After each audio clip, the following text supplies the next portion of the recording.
Long before microscopes, satellites, and digital screens, there was a land where knowledge was passed not through machines, but through memory, observation, and relentless curiosity. In the quiet halls of ancient universities, beneath the open sky, and beside flowing rivers, thinkers in ancient India were asking questions that humanity would spend thousands of years trying to answer.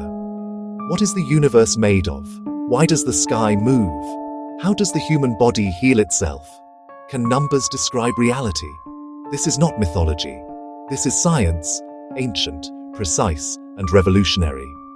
Welcome to the Info Circle.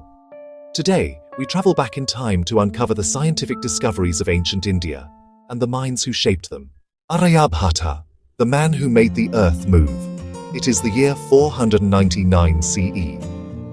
In the city of Kusumapura, an ancient name for Pataliputra, the historical capital of Magadha and a major city in ancient India, now modern-day Patna, Bihar, India, a young scholar named Aryabhata looks up at the night sky. While others see stars as divine ornaments, Aryabhata sees patterns, cycles that can be measured, predicted, and explained. At a time when most of the world believed the earth stood still, Aryabhata made a daring claim. The earth rotates on its own axis. Day and night, he argued, were not caused by the sun moving around us, but by our own planet turning. Aryabhata did something even more astonishing. He calculated the value of pi, not as a guess, but as a precise approximation, 3.1216, accurate to 4 decimal places. He introduced a revolutionary idea into mathematics: zero, not as nothingness, but as a functional placeholder that made complex calculations possible.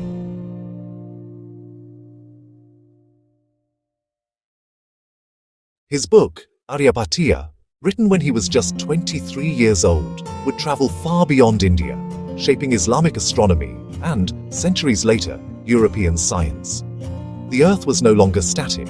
The universe was no longer mysterious.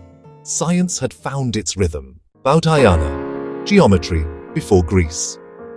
Let us go back even further, to around 800 BCE. In a world without textbooks or blackboards, the scholar Baudhayana was solving a problem that would define architecture for centuries: how to build perfect right angles. In his work, the Sulba Sutras, Baudhayana described a relationship between the sides of a right-angled triangle.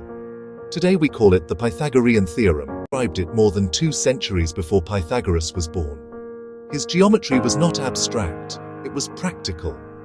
It was used to design fire altars, temples, and sacred spaces with mathematical precision.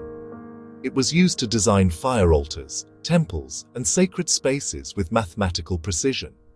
Long before geometry classrooms existed, India was already measuring the universe with lines and angles.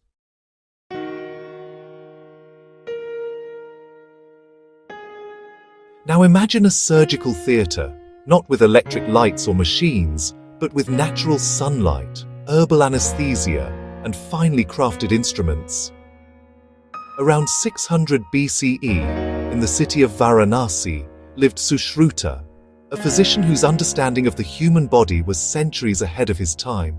Sushruta performed plastic surgery, reconstructing noses lost in war or punishment.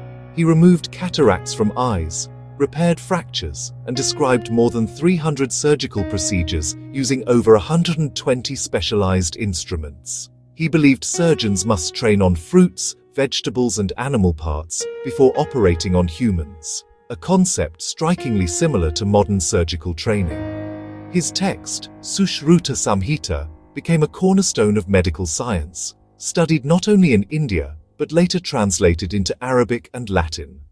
In Sushruta's hands, medicine was no longer mystical, it was methodical, ethical, and scientific. If Sushruta was the master of surgery, Charaka was the philosopher of healing. Living between 300 BCE and 200 CE, Charaka believed that health was not just the absence of disease, but a balance between body, mind, and environment. He studied digestion, immunity, metabolism, and mental health. He classified diseases based on symptoms and causes, and emphasized prevention over cure. Charaka wrote extensively about how emotions, stress, and lifestyle choices affect physical health, ideas that modern medicine is only now fully embracing. His work, the Charaka Samhita, remains one of the most comprehensive medical texts ever written. For Charaka, medicine was not just treatment, it was understanding life itself. In the 6th century CE, another brilliant mind emerged, Varahamihira. He studied the skies, but also the earth beneath his feet. Varahamihira observed earthquakes, rainfall patterns, cloud formation, and planetary movements. He believed that nature followed laws, and if those laws were understood, humans could predict natural events. His book, Pancha Siddhantika, brought together 5 astronomical systems and served as a scientific encyclopedia of its time. Long before modern meteorology, Varahamihira was reading the language of nature. Around 600 BCE, while the world debated elements like fire and air, a philosopher named Kanada asked a deeper question. What is matter made of?